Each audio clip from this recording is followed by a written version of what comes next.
Welcome everybody to episode number 54 of Gaming Culture Radio Podcast. I'm your host Tyler, joining you with our continuing coverage of E3 2017. This episode number 54 is focused on the Microsoft conference, which just completed about a half an hour ago. And we're here to break that down for you and give you our thoughts. There's a ton to talk about here, but first let's introduce everybody. Joining us first is Mike. How you doing today? And this is Mike R. So Mike, how you doing? Good, man. Just got out of the pool. Feel a little bit refreshed. Thankfully, you got to get in it, dude. Yeah. But the Microsoft conference looked on point.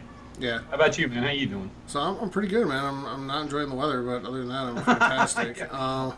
So also joining us is staff writer for Xbox Culture. Now, Graham, how you doing, sir? I'm doing good. We just went through the conference. It was great. I had some good highs, some little lows. We'll talk about them as we go, but things have been going great. Having a great weekend, and still super excited for Bethesda tonight. Oh, yeah. And then staff writer for Xbox Culture.net, Eugene, how you doing, sir? Good. Feeling good after that show. Yeah, and, I'll get to it in a second. And our special guest, staff writer from Xbox Culture.net, Mr. Mike Solseth. How you doing, my friend? I'm doing well. Thank you very much for the invitation. Yeah, Can't wait to start talking about the Microsoft press conference that just got through just a short while ago. Yeah, and, first of all, before we start, closed circuit to EA, that's how you do a conference. Yeah. Yeah. So, definitely for sure. That's what EA needs to learn. This is how you do a conference. Well, first they need to learn not to give away their biggest title to Microsoft when they had nothing to stand on. Right. But Microsoft showed over 40 Here's games. my life support. Yeah. But Microsoft showed over 40 games in this conference, and 22 of them were console exclusives. Mm-hmm. So, and whether that's a timed exclusive or a total exclusive remains to be seen. We'll see that as time goes. But, obviously, we'll get to the elephant in the room, which is the previously known Scorpio. But first of all, guys, I know. First of all, guys, your thoughts overall on the conference. Were you impressed? Did they do what they needed to do? Because it almost felt like the expectations over the past week and a half, 2 weeks, got put so high that there's no way they could possibly meet them. What do you guys think? I think I want the Porsche. Yeah, I want the Porsche too, for sure. Porsche is nice. Me personally, I think they did do what they needed to do. They got their point across. They got their message across. They did focus on their exclusive titles, which I was really happy about. They made the promise earlier this year that we were going to get tons of exclusive titles, and a lot of them are coming out this fall. So I was really excited to hear that. Expectations were high, like you said, but overall, I think it was a good conference. It was definitely a good conference. They didn't flop on anything. Nope. They kept their message clear. There was no kind of boring parts of the conference. I was excited the entire time. Everything that they did show kept my interest. So overall, I think it was a great conference. Yeah. So, Mike, your thoughts? Which Mike? Other Mike. Well, okay. If anything else, you could just say Mike Soul, and we can do it that way. Mike Soul. Just to keep things simple. Mike Soul. All right. Well, for myself, that going into this conference, I admit that, while the Scorpio, now revealed by its new name, was obviously going to be the thing that everyone was going to be watching out for, I did want to go ahead and watch it to know, okay, what games are we going to have, when are we going to get them, and will this finally go ahead to make people happy? And while that third one will obviously go to keep people jumping back and forth, that I think that with what was shown, I think that they did a good job, and that they did what they need to do. Was it mind-blowing? We'll get to that later on, but I like the lineup that was shown off tonight. I do or too. this afternoon. I do too. Graham, what do you think? Well, it answered the questions that everyone was wondering about, so it's good to get those questions out of the way. It's good to get the title, which could be kind of confusing, but it's not really for me, but I can see a consumer point they might get confused. But overall, 22 exclusive titles. I think 64 was the count altogether of all titles, which was amazing. And they kept me watching, and watching it on 4K TV, holy moly, those games look amazing. Yes. I pretty much want to buy every one of them, so it's going to make my life a little more difficult because I'm going to be a little nitpickier. But overall, it was really good. It's exciting. Like I said, got that out there. $499. That was kind of the price that I figured it was going to be. I'm sure we'll talk about that a bit more. Yeah. But overall, yeah, it was a great conference, and I'm definitely happy with the results. Yeah. All right. So let's jump in, and they attacked it. First of all, I watched the conference on Mixer on 4K. Graham, you did as well, and I think that makes a difference. The picture was crystal clear. Some of these games looked phenomenal on that picture. So, and we'll get into that here. But they jumped in right away with Scorpio, and we learned that the console is no longer called Xbox Scorpio. It's now called the Xbox One X. Mm-hmm. And they showed off kind of all the specs again, which we'd heard of. They talked about a liquid cooling system inside of it. The most impressive thing to me, in terms of what they showed at the beginning, was that this console is smaller than any Xbox console ever. Yeah. Yeah, with all this talk about the big, like how big and powerful that the system is, for it to be literally called the smallest Xbox that they've ever made, it's kind of confusing to actually try to comprehend that, actually, with how big they made all their consoles in the past. Yeah. It's impressive. All the parts keep getting smaller and smaller, and they come up with better ways for airflow and stuff like that. So it doesn't surprise me. Now, it wouldn't surprise me at all if most of the back of that thing is almost completely open. Now, did they mention is it internal battery, or are we getting a brick? I'm pretty sure they announced before. It's going to be internal. The brick is gone. It's going to be internal. Yeah. It's internal, good. Yeah. Okay. So, awesome. That's even better. So. Well, see, I don't know. I'm on the other side of the fence on that one, because if the brick goes bad, then cool, you just go get another brick. If the power brick inside goes bad, then bad, because then you have to have your console worked on. Right, I know, but I know for so many people, space is so tight where they are, and they just hate having that huge thing sitting around. So it's been a big thing for people for a while for Xbox to get rid of the power brick, and they finally did with the One S. And it looks like they're keeping that. This also does... Yeah, go ahead, Graham. Well, I was going to say, and with this console being smaller than the Xbox One S, which didn't have the brick, well, this just makes it even more portable and throw it in a backpack and go anywhere with it. So, no brick. It's a lot smaller. It's great. It's fantastic. And it has a 4K Blu-ray player. Note to Sony. Yay. Yes, it does. So, your competition now has 2 consoles with a Blu-ray player, and you have none. So, just FYI. With a 4K Blu-ray. They're going to put 2 in their next one. Yeah, they might. Right. So, any other thoughts on the box itself, what it looked like? I think the design was good. I think it's familiar as an Xbox console, but it's small, it's sleek. I think it looks good. Yeah.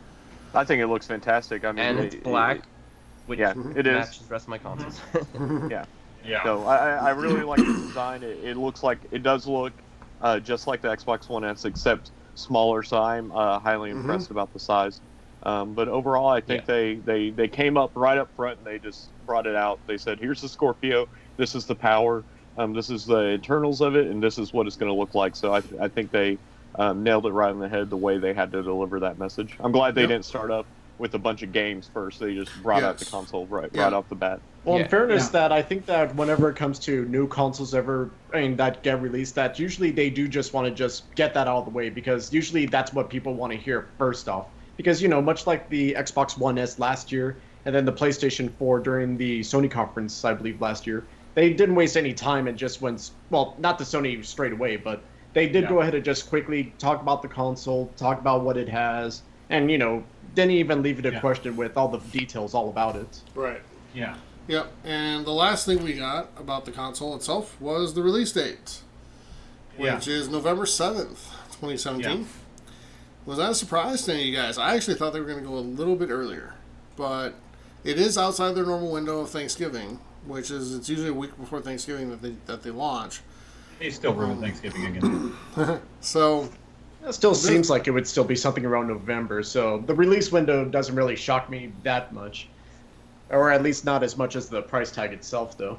Yeah, it's the exact same week that Sony launched the PS4 Pro last year.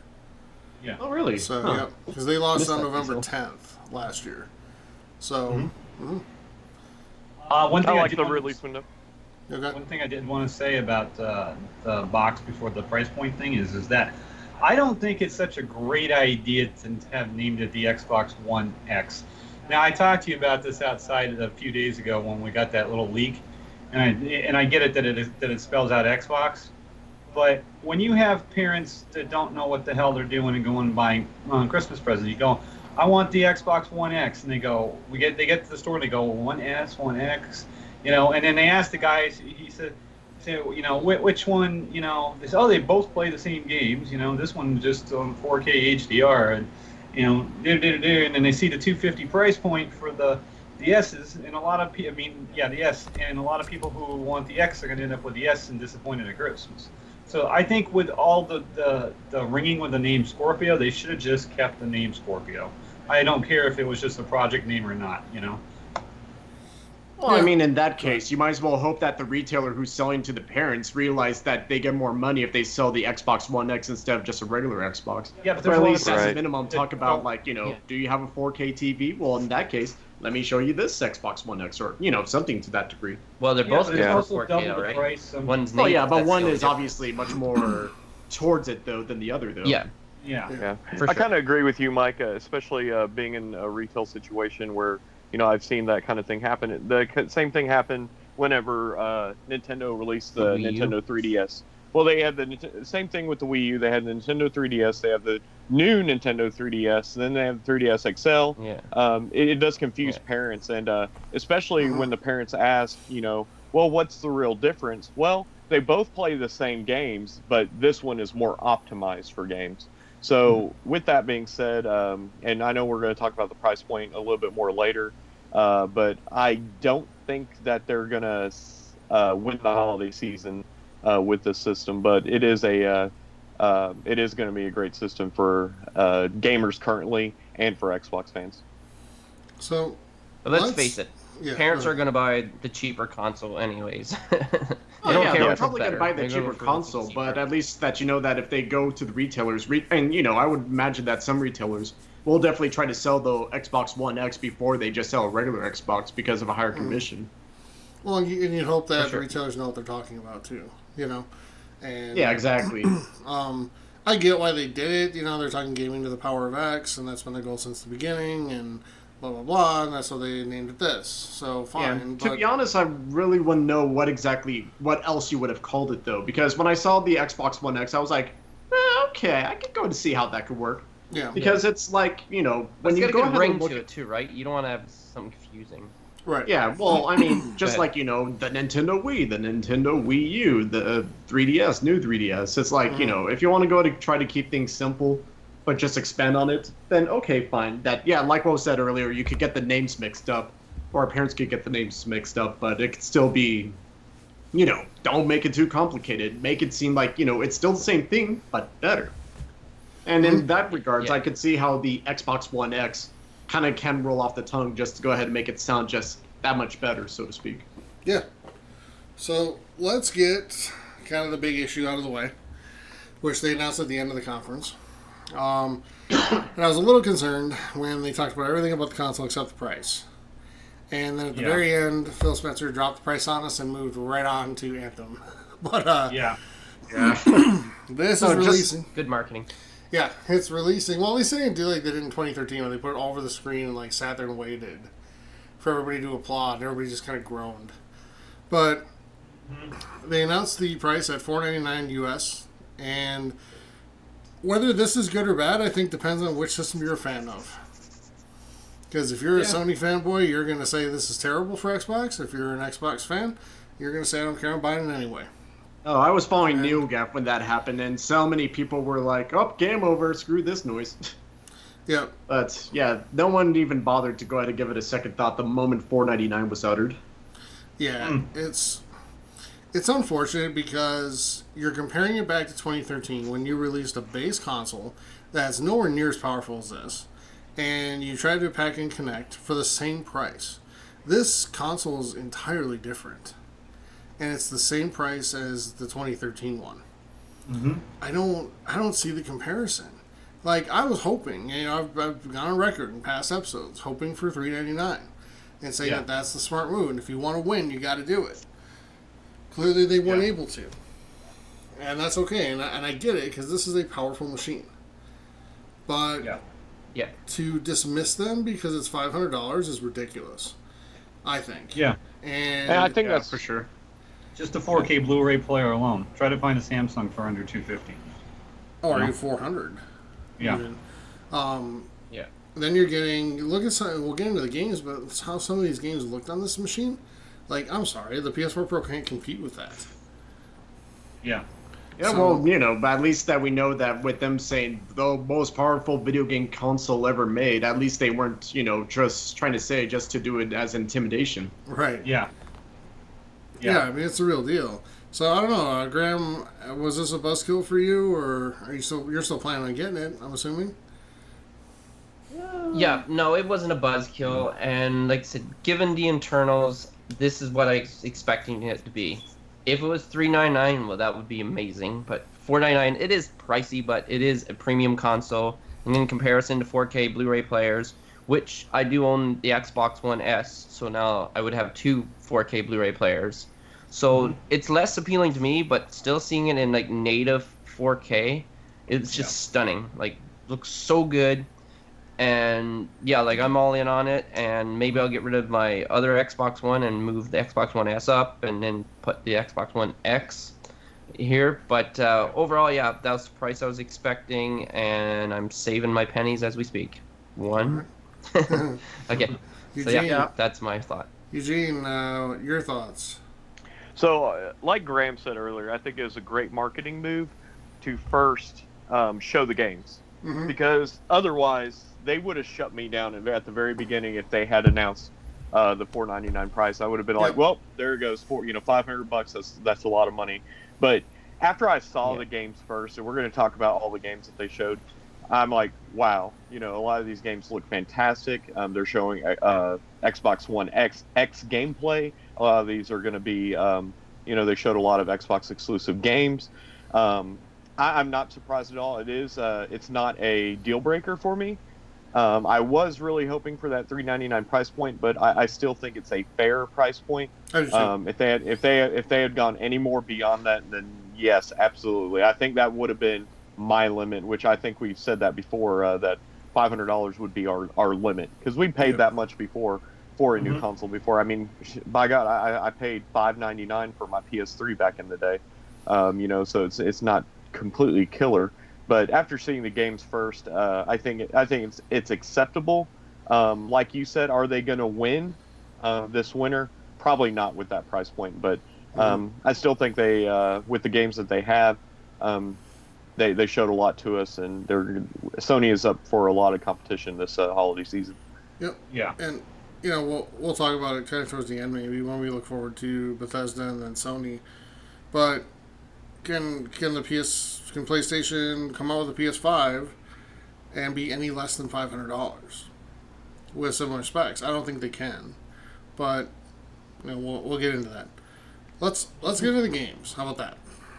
Mm-hmm. So, well, just really fast, yes. since I guess I've been silent here, but I'm sold here somewhat. But for myself, that's I got the Xbox One at launch for the $499 price tag as well, and that was 4 years ago. And maybe if anything else, that unless if they go ahead and do something like, if Best Buy or GameStop or someone decides to do this thing to where it's like, trade in your Xbox One and get $100 or $200 off your purchase or anything like that, then in that case, I might take it into consideration, because in that case, if I just trade in the system that I'm not going to be using anymore, then it's basically just like an upgrade, just like back when for the Xbox 360, when you traded in your old 360 for the new one. Right. Yep. So if they decide to go ahead and make an announcement like that leading up to the release of the Xbox One X, I might actually consider doing it. Now, will I actually do it, though? Oh, yeah, they probably will. But, will I do it for myself? I'm gonna hesitate to answer on that right now. But, if in the future, if they do decide to do it, I might actually take that into great consideration, alongside with probably investing in a 4K TV too, since I just have a HD TV just like everyone else right now. Sure. Cool. All right. So guys, I just done the conversion. It's almost $700 Canadian. So there you go. Good God. Some places just hurts when it just comes to finding out what it is outside of Europe or don't even want to look at the Australian conversion. Nope. Anthony's having a heart attack right now about that. Yeah, probably. So into the games, everybody. We start off with Forza Motorsport 7, and I don't know if they could have picked a better game to start with to show off the visuals of this console. Yeah. Man, this game is beautiful. You Yes, started it is. off with the desert of Dubai, correct? And then you got to see some mountain landscapes. You got to see it in the rain. You got to see all different types of weather. Man, it looks beautiful. Beautiful Different game. daytimes. So I Yeah, mean that for sure. It Like- was the first of many that I'm, as I'm counting through how much money I'm going to spend on games this fall. It was the Right. first of many. Yeah, that like, letting I'm you not- get this. Go ahead, Graham. I'll just wait and see. Yeah, like I'm not like huge into racing games at all. Like I never really have been, but I almost just want this game just for the show off the beauty of 4K, my 4K TV, and my TV's Yep. not even HDR, so I couldn't imagine how much more stunning it would look with HDR. Yeah. But yeah, I just want to just get in a car and just drive around and get rained on and just take in all the beauty of 4K, because like you said, this game is a game that showcases 4K, true native 4K in its all its glory. Yep. So yeah, like the landscapes, yeah, it's a beautiful game. Oh yeah. So Yeah, I'm not too sure how much different that the gameplay will get affected by these new changes, like, watching it, pour down on you, or there's sand on the road, therefore you have to be careful not to drive in the part of the road where, it got, where sand blew in. It feels like, But the that processing power is there, though. No, yeah, it's there. I'm just looking at it from the aspect of, well, okay, yeah, they put it in there, but how much will this actually change it? That will this be Horizon levels, or is it just going to be like, just there just to make it look pretty in 4K? Well, I mean, Just cosmetic, the yeah, rain yeah. scene that they did show, like they showed the car like struggling to turn, like going at a fast speed. So they did show the effects of the weathering. I think it'll definitely bring on a great in other challenge. games, though, right? yeah. What's that? Yeah, because they're really close to like a driving simulator, so I would say they put all that into account and all that stuff. Oh yeah, Yeah. It's going to be hyper. Definitely would like to super see the realistic. other locations that they do feature for Forza 7, though, leading up to the release of it, because I'm sure that there's definitely going to be a lot of other places. I just want to know what else that they're going to do in terms of locations. Well, I'm sure we'll see France, because they always have the 24 Hour of Le Mans in there. I'm sure we'll see the one at the Nürburgring in Germany. There's always Italy. Italy. Everywhere around the world. Yeah. Yeah, you Even get Forza the- 5 went everywhere around the world. Yeah, you get the course in Georgia. You get the course in, I think, Wisconsin or Michigan. So yeah, there's all over the world that you get courses in this game, and that's what's kind of cool too, is that all the tracks are a little different based on where it is. So, so that's good too. But for me, it was the first one that I'm looking at certainly buying, and I usually get Forza anyway. But man, it looked amazing. So, next one up, we saw Metro Exodus. That looks. Oh, yes.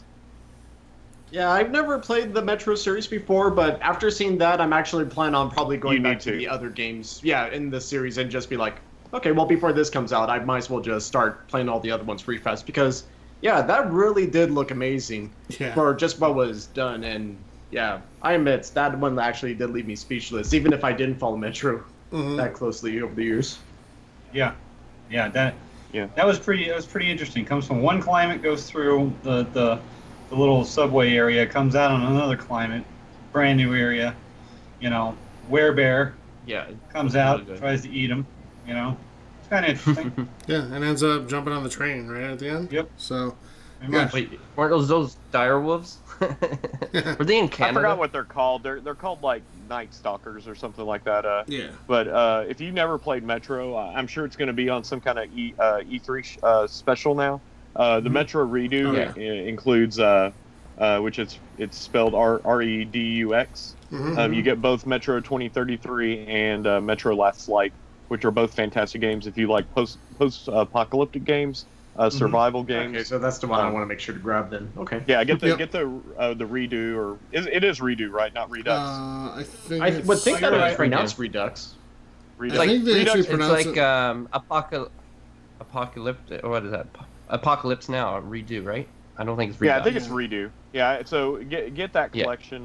Right now, me and Graham were looking at earlier. It's $20. You can get on Amazon right now. So totally get that because it is the second I saw it, I'm like, this looks like Metro, like the way you're going down the subways and you saw these the giant mutant rats. It's a fantastic series and the visuals that they showed, great secondary game to show in the lineup for E3. Yeah. Mm-hmm.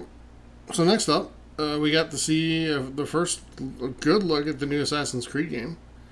Again, the game looks good look stunning. Right, because it was good looking. Yeah. I know. Best by far. Yeah. I've not played an Assassin's Creed game. This is when in a I kept while, hearing a cash register sound in the background. I know. Every time. I haven't played I it took in out a of while. oh wait. Yeah, no. Yeah, the only thing go ahead. Well, I was going to say that the only thing that I took out of the Assassin's Creed Origins gameplay was that, what we don't need drones. We just need those hawks. Hawks are the new drones. Yep. No, that was neat. Yeah, that was neat. That was. But just the environment of the game, how much, because I'm a big believer that the environment can immerse you in a game so much more than a lot of other things can.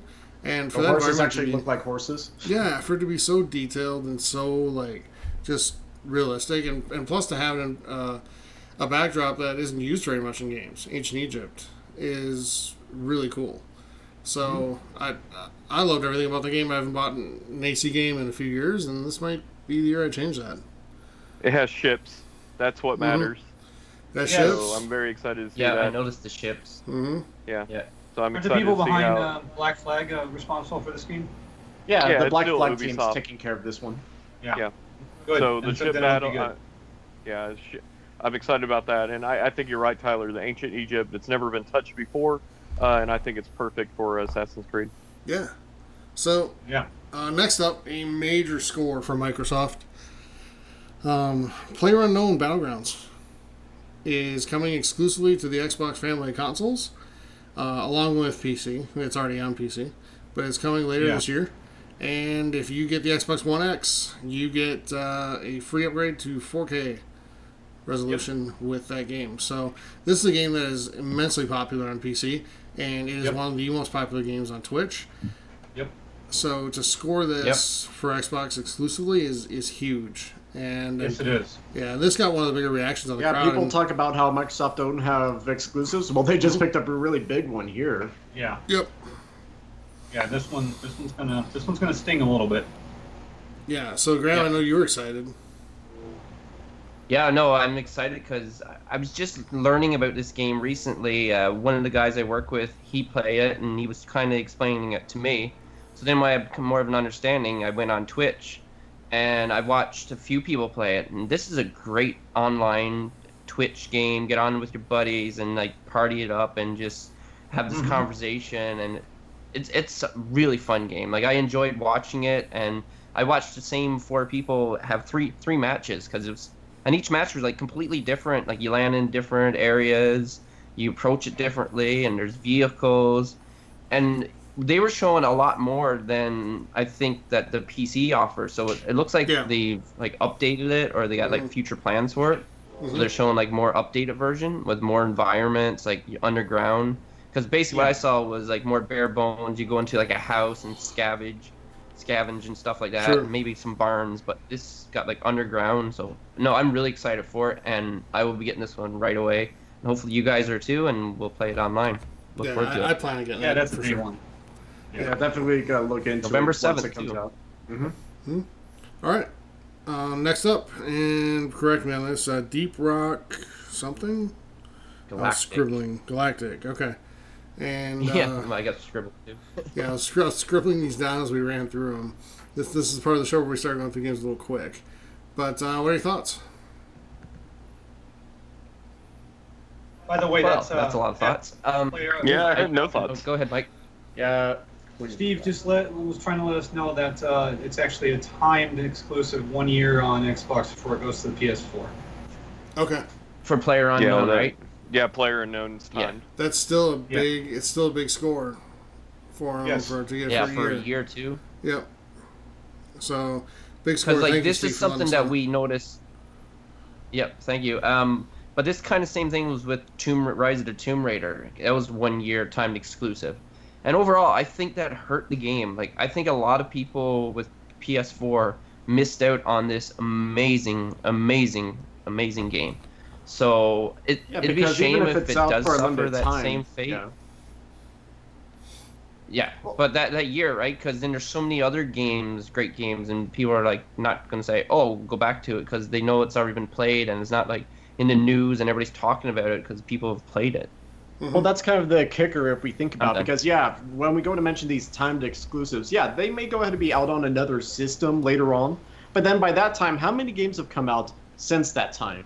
And chances are that if you've already played it on one system, you're not going to play it on the other system again, unless if you really feel like that there's an obligation to do that. Mm-hmm. Therefore, that, in the case of like anything that was shown as, well, I was going to ask this later on, but the so-called console launch exclusive, or, however that was phrased, that a lot of people were getting pissed off about, that, they may not be exclusive for long, but, how long are you going to have to wait until you get the chance to play it on the PlayStation 4? Chances are you're probably going to have to wait months on end, maybe even a year or so, before you finally get the chance. Well, I'd like to see what their sales numbers were for Rise of the Tomb Raider on PlayStation 4.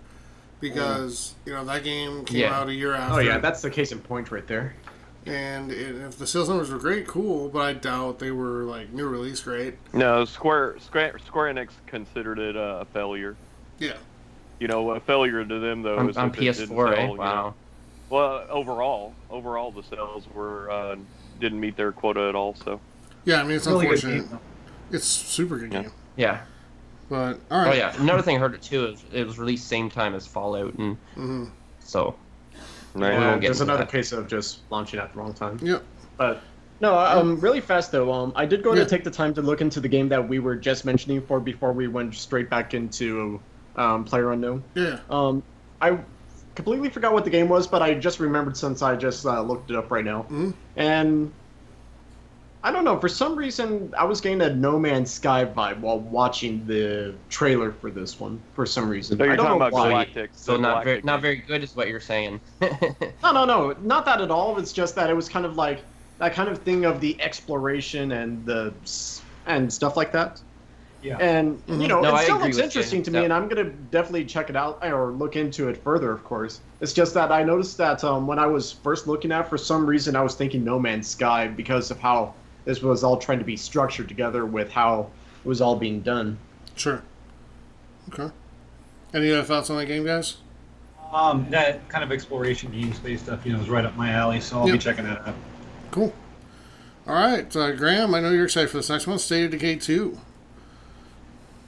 I am. When I first caught wind of this and saw a bit of it, I was intrigued because I'm so done with the whole zombie thing, and I never really played much of them, to be honest with you.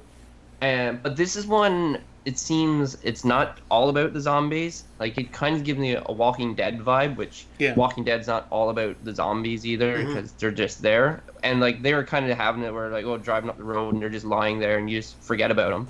But, no, this game looks really fun, and it looks like it might have, like, 4-player co-op. It seems like that's the way it's leaning, like, last time I saw it as well.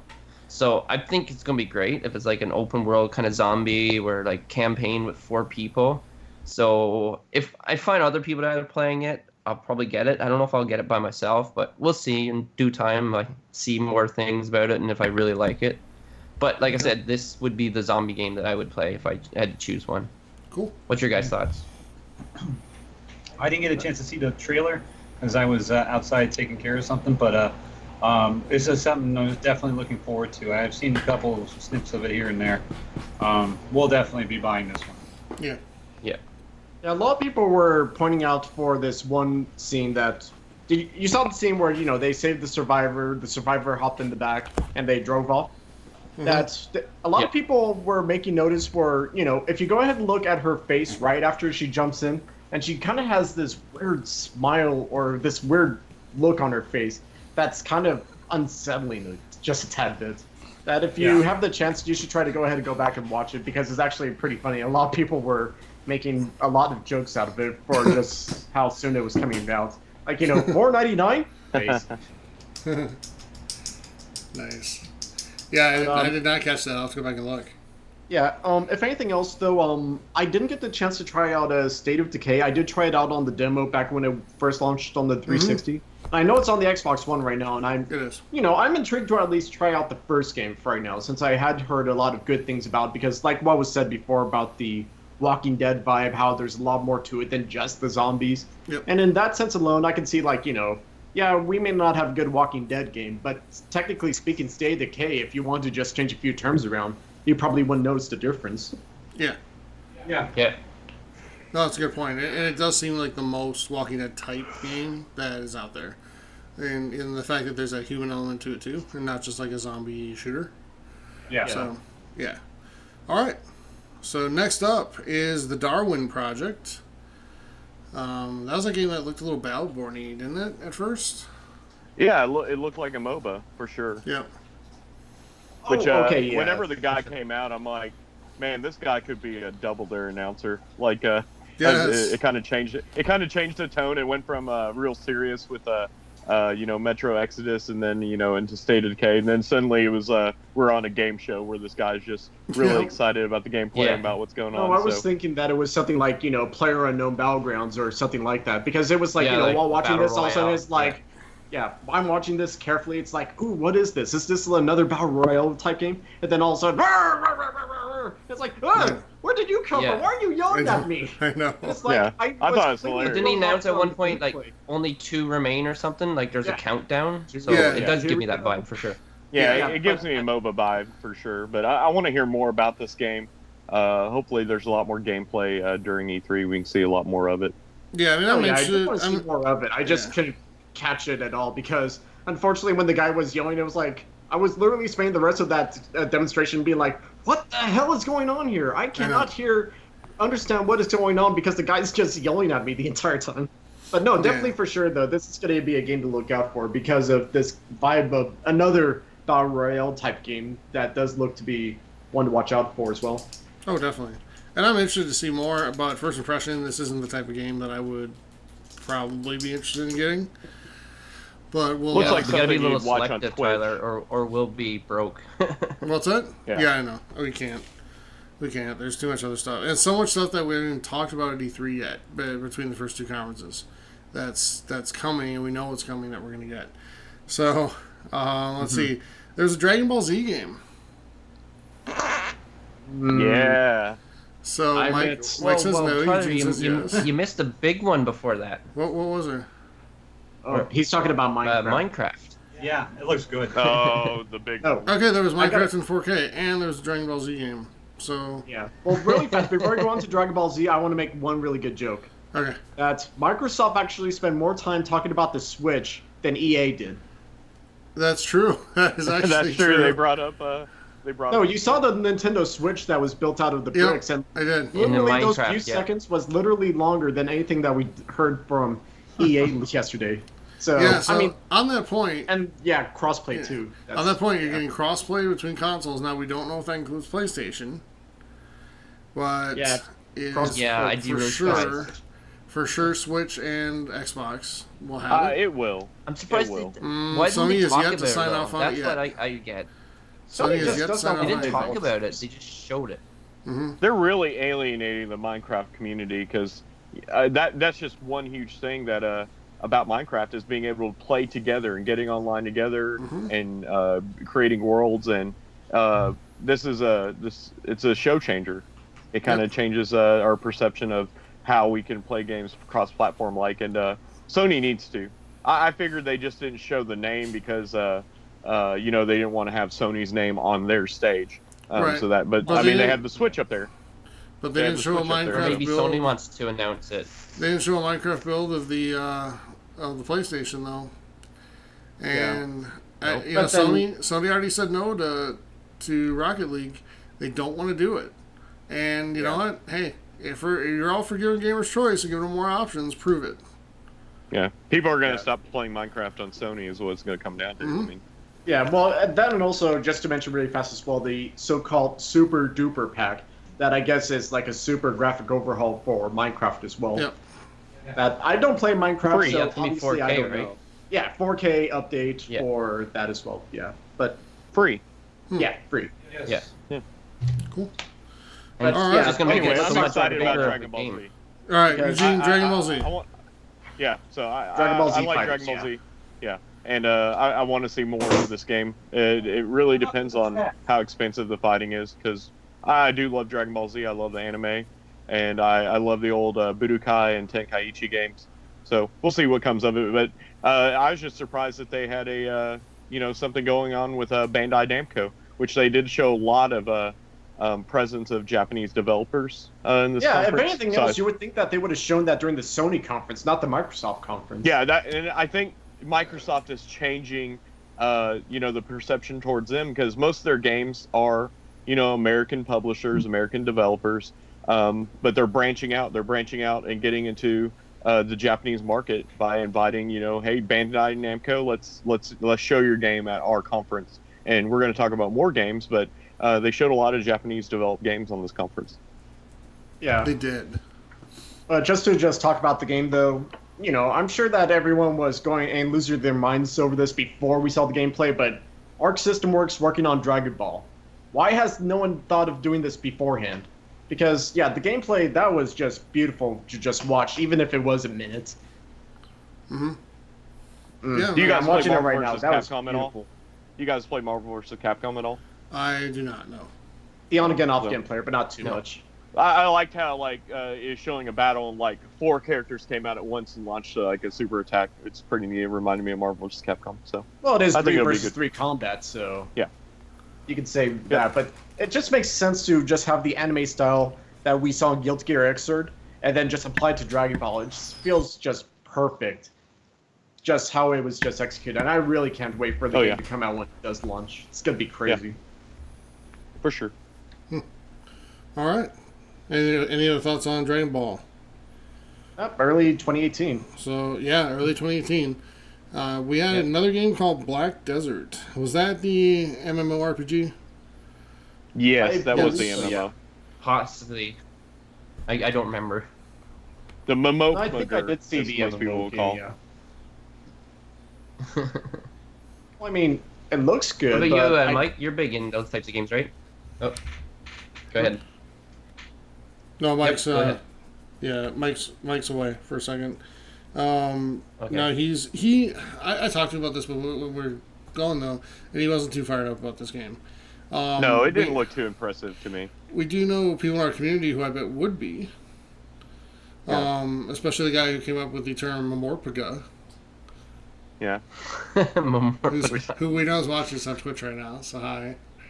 And but I think it's going to be a free-to-play. This doesn't look like a game that people pay for right off the bat, but if they build an audience, they can get a lot of in-game currency, in-game purchases. Yeah, they might have microtransactions, right? Yeah, it'll definitely be a free. There's tons of free-to-play games, MMORPGs currently. I think this is going to be another one of them. Yeah, well, if there's going to be a cost to it, that's definitely going to be enough for me, since there are way too many MMOs as it is. And a good number of them are also free right now, so I don't really see this being one I would actually spend money on, or at least not right away. So, this next one actually looked interesting to me, and it had kind of a cool graphical world, but the players were 8-bit. And it's called The Last Night. Oh, it looks so good. Looks really interesting from just an art standpoint, The story actually looks, from what you could see of it, looks pretty interesting. I don't know, what do you guys think? A bit of a noir feel, for sure. Mm-hmm. But, yeah, definitely I would like to go to find out more details on this one, because this one really did blow by pretty quick, but yeah, definitely for sure it does stand out for just having the 3D backgrounds and then the people just being 8-bit like. Yeah. And yeah, definitely a unique imagery that we saw during this one for sure. Even for the cars that were moving around, that those were 8-bit as well. So, I love indie titles that just take a new stylist, artistic standpoint, kind of like with Limbo, where they take it. It was like when I wasn't impressed at first. I'm like, oh, this is some kind of indie game that takes place in the city, and then you see the guy laying in bed, and he's like 100% 8-bit, and then he starts walking around on the street. So I love indie games. Can't wait for this to come out to see how well it plays out, but the fact that they put it as one of their main great games of the conference, I think it has a lot of support. So I think it'll turn out to be a great game. Cool. All right, next up, The Artful Escape. And I'm trying to. This is remember Graham's what this game. one This was. is Graham's game. This is the guitar one, wasn't it? This was the music one, right? Yeah, the guitar, that's the what I guy thought, with the guitar. All I know is that I don't know if I don't smoke weed, but I feel like I need to step away from the weed. I think you can watch some acid before playing this game. Yeah, it was a little bit psychedelic there at one point. Yeah. It was. It was. I thought it was to have some massive flashback, but it wasn't. But yeah, any interest in that? I mean, it looked like unique at least. Yeah. So well, I could see it as an inexpensive title. So if maybe I was bored or if it got like kind of good reviews, maybe I would pick it up. But so did you? It really doesn't appeal to me that much. Did you get the rhythm vibe from this game? It didn't really play a lot. It just showed a guy. So I think it's a rhythm game. Yeah. To where you have to. I wouldn't be that's shocked what I if think it is too. a rhythm game. Yeah, it kind of reminded me of the Bit Trip a little bit. Yeah. That's why I figured it wouldn't be that expensive a game, because games like that, I don't think they go for full price at all. Oh no, definitely not. All right, we have Code Vein. And this is The AKA Enemy Darkstalkers. Yeah. Yeah, this is a Japanese anime feeling one. Oh yeah. Okay. What, did that do anything for anybody? I mean, it just to push it a little bit further. They're branching out to Japanese game developers, which I think is great. But it doesn't. This game in particular doesn't look that interesting to me. But definitely, I can see where they might grab a lot of audience towards the Xbox console with it. The only thing I'm just trying to figure out right now is that, at this point, I just said Anime Dark Souls, but I kind of feel like at this point we need to give it a proper genre name, since we're starting to see these games start to come out a lot more frequent nowadays. Or this type of game, yeah. Yeah. It feels like just calling it Dark Souls seems to be like, we always say that. We did say that. Yeah, we always say it's like Dark Souls, and I don't know. We seem to say that for more and more games now. Yeah, it just feels like that at this point. We just need to give it a different genre name, because it's like calling, Pixar, or calling everything Pixar animated stuff, or calling DreamWorks Pixar, because we can't exactly say that anymore, because we see a lot of other companies doing their own special things. That same thing here now with people making their own Dark Souls type games. Mm-hmm. Well, I mean, it's kind of like the term roguelike or the term Metroidvania. Those games is what set that. Same thing with Souls. Souls kind of set that genre aside to where it seems like a hack and slash, that brutal style time game. Yeah, Souls-like. Souls-like. Okay, I can go ahead and agree with using the term Souls-like. Yep. Okay. All right. That's what Kamikaze is saying. Oh yeah, I just saw his comment right now, so I thought, that actually makes sense.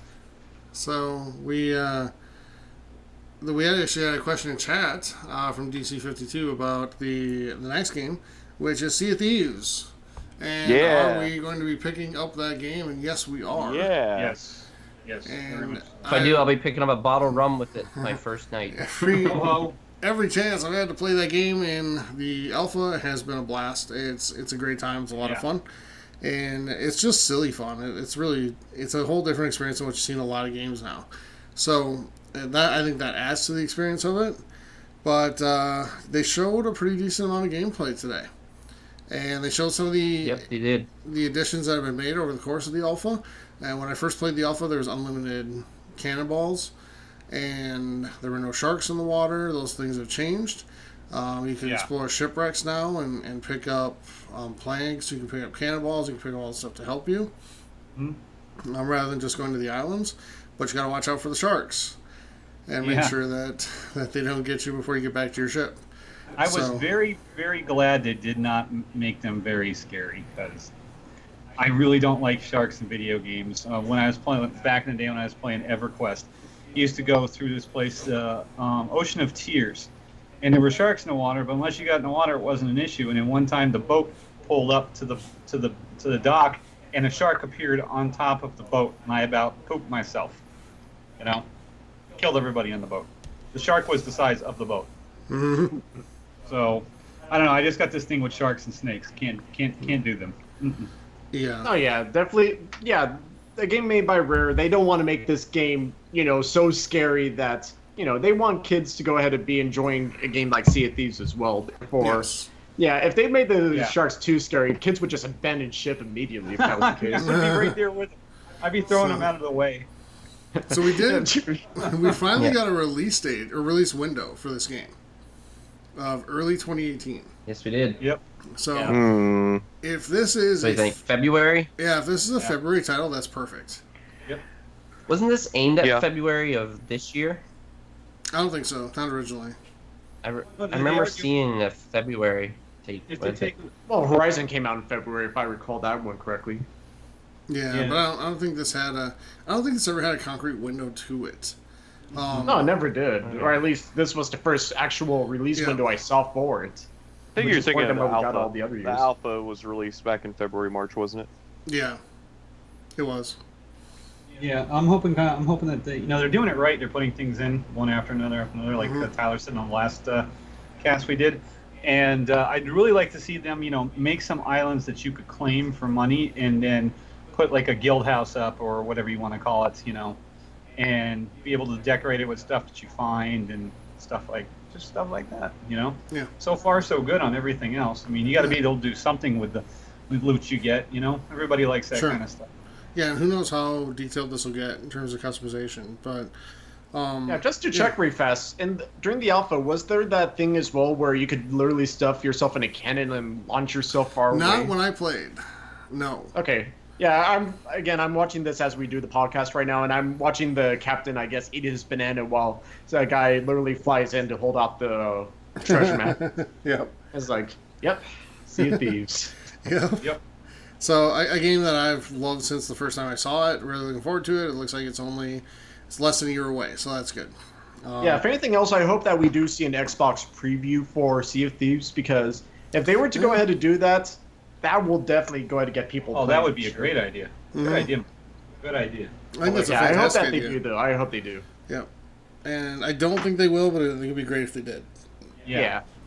Remain hopeful, but I'm not going to hold my breath, essentially. Yep. Yeah, pretty much. All right, Tacoma. And this is a game a lot of people look forward to for a while. Kind of a space exploration type, but more of like you're moving around a space station, I believe.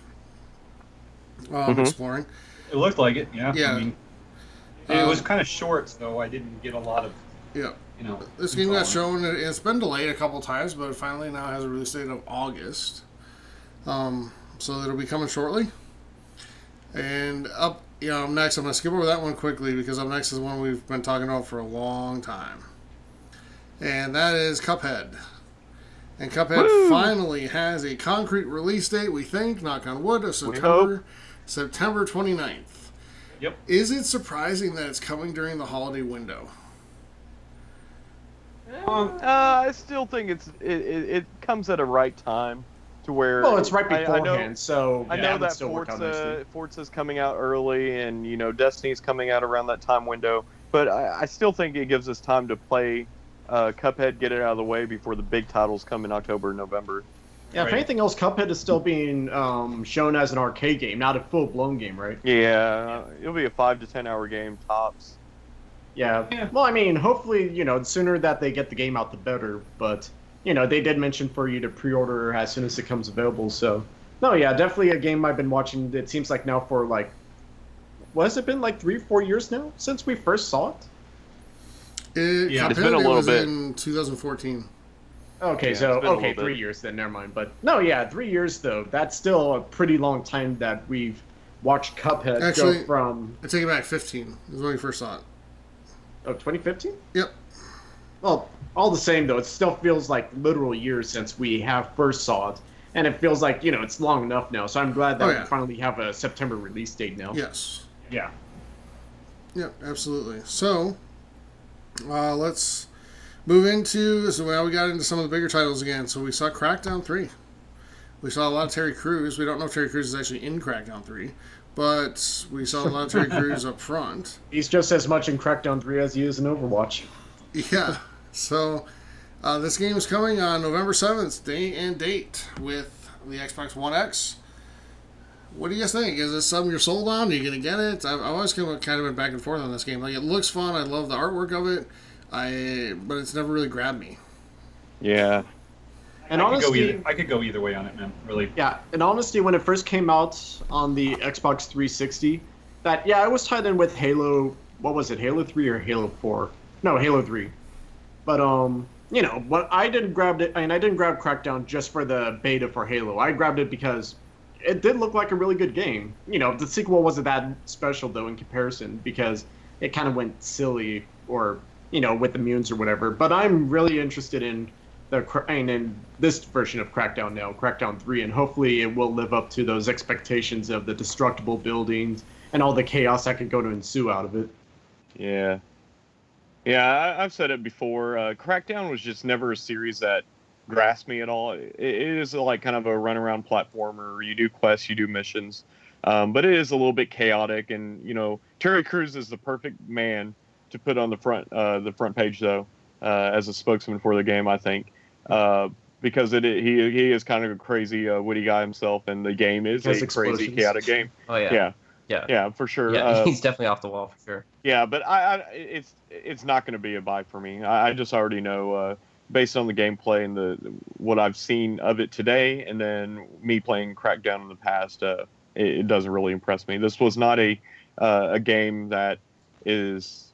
I was hoping for something greater and larger than seeing Crackdown as a release title. So. Mm-hmm. Yeah, and like as for me, like I've never played any of the Crackdown games. I don't really know anything of the Crackdown games, and it doesn't really appeal to me. Even like watch the trailers. I know it's been coming out for a long time, and I know it's going to be. I think it's a day one exclusive, right? With Scorpio. Yeah, it's Scorpio, day Xbox One X. Yeah. Yeah. So, but I won't be purchasing it. I might download the games for free in the future, but there's nothing that makes me want to play it at all. So yeah, it's just one of those ones that are just I'm very neutral on. I mean, honestly, I probably wouldn't spend my own money on it unless it was in the bargain bin. There are so many other games that are out that are need to be played. So as far as that one goes, that one is just sort of meh. Yeah. Anybody else got anything on Crackdown 3? What about you two knuckleheads in the chat? You guys gonna get it or no? Well, while we're waiting to hear from them, the next game is Ashen. I don't remember this game. I remember the title. Can one of you guys refresh my memory on this? That's the first time. That's the first time I've seen it. Anybody? You just first time seen it? I'm trying to Which remind game was myself it? of it. Eugene? This was this one that it was the one that you said. It kind of reminded you of Limbo, the art style. And the zombies were coming up, and you're in the woods. You're in some caves. It started out with that girl talking, and she was talking about night is greater than day. Yeah. I actually like that one. It's the graphics aren't all that intricate or anything. They're just very smooth. But I don't know. The game looked interesting to me. I'd play it. I'd buy it over Crackdown 3, to be honest with you. Oh, I agree with you. Yep. Yeah, the art style appealed to me. I don't really know much about the gameplay or what the game is trying to achieve, but like I said, it all depends on the price of it. I don't see it being an expensive one. No, so it's going to be. It could be like one of those games for like $20. $20. It could be a great experience, right? So you never know. Sometimes these are like the better titles, and for $20 and to enjoy it for 20 hours or 8 hours, sometimes that's the way to go. Anybody else got anything on that game? More details needed right now because I kind of feel like that genre is kind of not fully specified yet. Yeah. And in fact, I actually was getting ready to call that one an anime Dark Souls 2 when I first saw it. I'm not saying that gameplay final is going to be Dark Souls, but no, it did kind of remind me that, okay, yeah, this does definitely have that soul vibe going off of it for sure. Mm-hmm. We're like scaring people away from these games. Like Dark Souls, like I don't want to touch it. I can't afford more controllers. I know that move. The next title is it's a big title that people were expecting a sequel for it, and that's Life is Strange. Now, me personally, I never played the first one, but you need to. Speaking of art It's style, good. I think this game has a unique art style to it, right? Is that game still on PS Plus? Yeah, it was a PlayStation Plus title. Did you download it, Graham? No, I didn't know that. Yeah, it was my free on PlayStation PS only Plus. gets turned on to download these. Okay, is it still available, or did I miss the window? I don't know, but it's always on sale. You can usually pick up all the episodes for because it was an episodic. Oh, it's still available game right now. Yep. There you go. You need to download it and play it because it's a great story. Wait a minute. Oh. No, it's not. That was last Well, one. like I said, it's How many always on hours sale. would it require? Each episode's only about 2.5, 3 hours. So you can probably beat all of them in less than 12. Mm-hmm. Okay. Yeah. So is it one of these games where like you basically want to keep playing until you finish the episode and then maybe come back later and do another episode, or Yeah, can you like stop kinda- halfway through the episode? Oh yeah, In a sense, it's like can- a Telltale game without it being Telltale, right?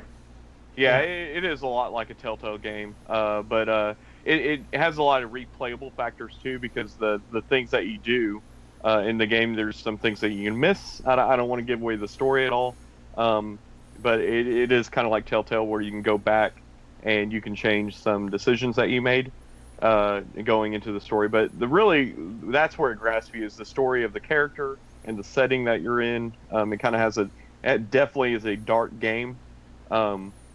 It's a fantastic game. I can't recommend it enough. So yeah, I am excited for Life is Strange 2. Okay. I'll have to Yeah. keep that in mind. Thanks for I'll the be sure to check it out if I get the chance, for sure. Yeah. All right. So up next for us, Graham. I know you're going to be excited, so I'm going to send it to you first here. We have Middle Earth: Shadow of War. That looked great. Yes, October the 10th. I already got it pre-ordered, so I don't need to mark it on my calendar. It's going to show up in a package from Amazon, and I'm going to be jumping with joy. But yeah, that game looked amazing, and not just in 4K, but you could see that the details in like the orcs is like so much more detailed, and they kind of went into like a humorous kind of way, which Yeah, it was I know some people like that thing, but like when a game is really dark, and they're like the most vile creatures. But even in Lord of the Rings, like they get more of a personality and stuff like that. So I'm okay with that. But it's all right when they're making cracking jokes and stuff like that. But overall, the gameplay and like the fighting mechanics, it looks like they added a few little extra things that make the game even better. But I noticed a lot of Shadow of Mordor, which that game was amazing anyway. So that's not an insult or anything by no means. But yeah, like they've added a lot more to it, and it looks like the environment now is way more expansive, and they're talking about there's little hidden secrets and stuff, and the game wasn't quite as like open world as like other games out there. So I think this one's gonna go with more of an open world, kind of more of an RPG kind of feeling. So Yeah. no, I'm looking forward to it. It looks like they've shown like the whole Nemesis system off, how you can control like a whole army of orcs now, and get like the war chiefs like to command them, and then you command them and you set up like waypoints. So yeah, it looks like there's a lot to this game, and I'm going to put tons of hours into this game, and I'll be in deep head first. Looking Yes, forward you to would it. be. How about you guys? You guys must be getting excited for it too. Yeah. And- Let's- Oh, no, go ahead. No, go ahead, Mike. Okay. Well, no, I was just going to say that first, I actually love the part for a dark game to have humor, it's kind of weird. But then at the same time, I kind of feel like that, that's one thing I don't think I've ever seen out of the orcs out of the Lord of the Rings games, or at least if it has, I haven't seen it all that much. But I kind of found it great where it's like, you have these guys that usually you just hear them go like, fight, or I'll kill you. And then you have this guy who's casually talking to you as if he's your best bud. It's like, hey, I'll go ahead and kill this guy for you. You want me to go, rip his head off? Sure, no problem. Mm-hmm. And it's like, I love the part that. too where he's like light side, dark side, doesn't matter. What's the difference? Yeah, but then at the same time, I also like the part how it was also showing the part of, I forgot the orc's name, but it was the machine. And it was like, oh, so you're telling me that I could go ahead and kill these orcs, and they could go ahead and somehow come back, be armored up, and want to kill me even harder now. That's lovely. Mm-hmm. And for that, it's like, the Nemesis system definitely was the best part of Shadows of Mordor. And it does look like that they are just taking that motif or the thing that they made, and they are literally trying to run as far as they can now with it. And it's like, I really want to see what it's going to be like if you play this game 10 times. Like, what changes exactly in regards of, like, if you go with this set of orcs or that set of orcs. And I was saying that back when we first saw the gameplay trailer, when we had that one orc that's like, yeah, he's doing so good, and then all of a sudden you see him get scorched by a dragon. It's like, no, I like that guy, even if I only knew him for 5 minutes. Yeah. But yeah, definitely for sure that's... No, yeah, if anything else, this makes me want to go back and play Shadows of Mordor again really fast before it does come out. Because, yeah, really... Yeah, I actually made an effort still looks good. Finish it first. Yeah. Eugene, are you a big fan? Oh, I was a huge fan of the original Mordor. Yeah, no, it's one of the only games that I've platinum on the PS4. Wow. But I was very excited about the Nemesis system and the way that you're building a relationship with the people that you dominate or the orcs that you dominate. So I'm always interested in this franchise, and I can't wait for it to come out. All right. Awesome. Well, it's coming out what day, Graham? October 10th, right? October 10th, yeah. All right. So next up, a game that I personally loved when the first game came out. It is beautiful. It is hard. It has a fantastic story, and it's getting a sequel. We're getting Ori and the Will of the Wisps. Nice. Coming with no real release date put towards it, but they showed it off, and the artwork looks just as good. It looks phenomenal. I can't wait to see that game in 4K. I can't wait to play it. It's one of the most challenging games I've ever played. It's very difficult, but at the same time, it is incredibly rewarding when you figure something out. Did you other guys play it? Oh yeah, absolutely. I think I made it like 3/4 of the way through, and then I was started to move and stuff. Yeah. So never really picked it back up, but I probably should. Honestly, I have nothing to say because what is there to say about this? Because if you play the first game, you know exactly what you're in for, and it's probably going to be literally just as good, if not even better.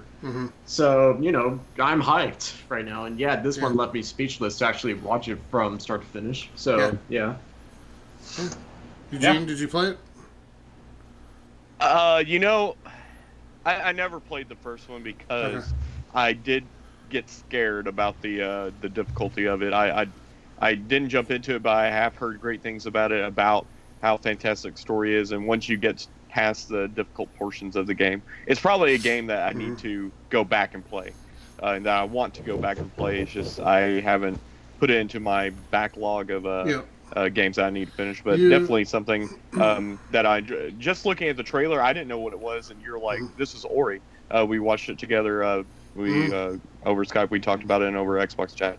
But so sweet. yeah, we did. You were there too. Don't lie. I wasn't. Yeah. But leave me out of this. Looking at the trailer, it's a beautiful game, and I know the first one's a beautiful game, and I think it's a well-deserved sequel. And it appears to have the same so the first 10 minutes of Ori and the Blind Forest was some of the most heartbreaking stuff you'll see in a video game. Yeah. And there was a hint of that in this too, when the little white dude, the glowy white guy, brings the feather, I think, from the character from the first game and sets it down next to the owl. And I think that's an indication of something tragic that happened.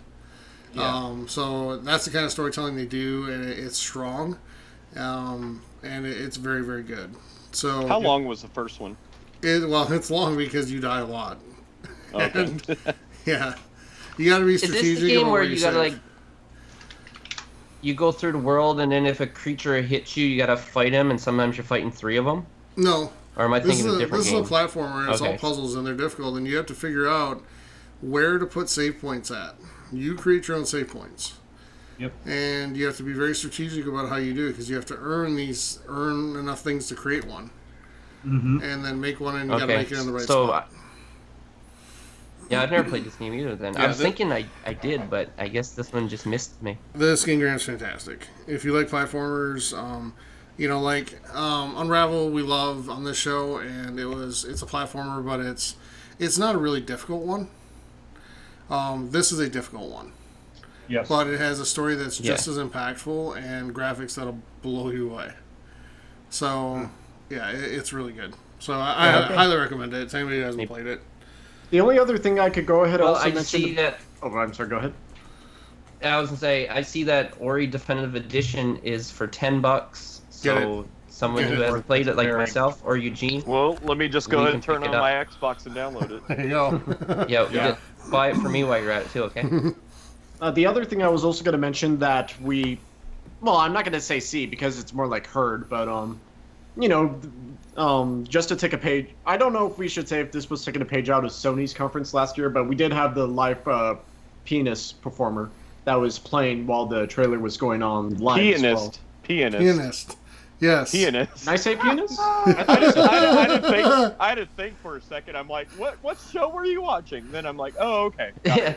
This is a family-friendly show, man. I mean, come on, you've heard the piano. How do you not know what a pianist and a piano is? You saw the piano. Or at least I hope so. So in the future, everybody, we're gonna say in the future, everyone, we're gonna say live piano player.